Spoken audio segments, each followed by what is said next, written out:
Туған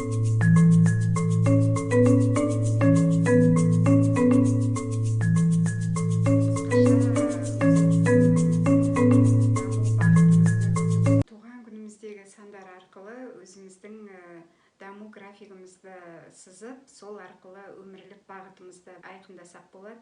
Ол үшін бізге туған күн айдағы санды біріктіріп, туған жылдағы санға көбейту керек. 19 август 1969 жылы туған адамның туған күнін есептейтін болсақ, онда біз 19.08 бірге оны 1969-ға көбейтеміз.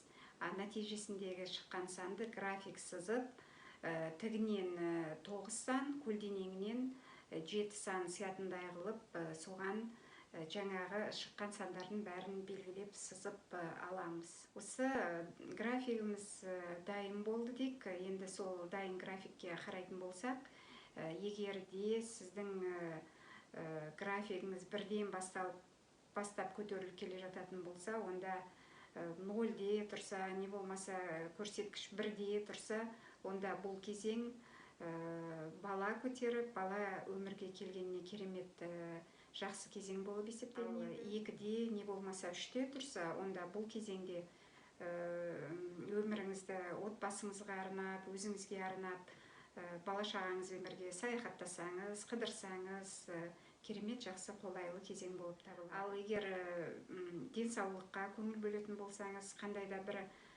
плановый, жоспарлы түрде операция жасау керек болса, онда ол моментті мына 4-тен график жоғары көтерілген кезге қойған жақсы. Өйткені сол кезде жасалған адамның операциясы сәтті болып, және жазылып, қалпына келу кезеңі тезірек болып есептелінеді. Ал егер график 5-тен жоғары көтеріліп бара жатса, онда не болмаса 5 болған кезде бұл кезең отбасын құруға керемет қолайлы кезең. Осы кезде кездескен, мысалы, ер адамға кездескен қыз бала болса, онда ол сіздің бала-шағаңызға аяулы ана, өзіңізге адал жар, ата-анаңызға керемет ибалы келін болуға лайық адам, қорықпай үйлене беретін кезең бұл.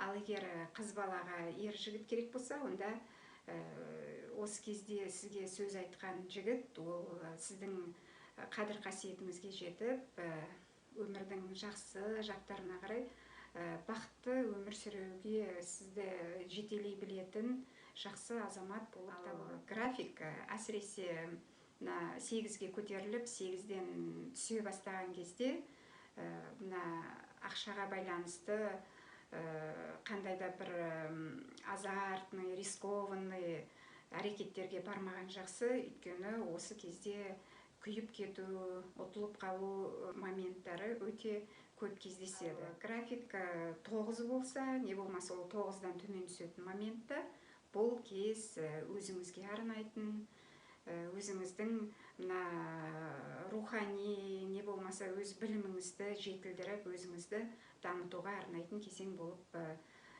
сол уақытқа керемет ыңғайлы кезең болып табылады. Қысқаша өзіңіздің даму бағытыңызды, өзіңіздің күшіңізді ешкімнің көмегіне сүйенбей білгіңіз келсе, онда осы методты пайдаланып көріңіз. Сіздің бір қажетіңізге жарайтынына мен сенімдімін.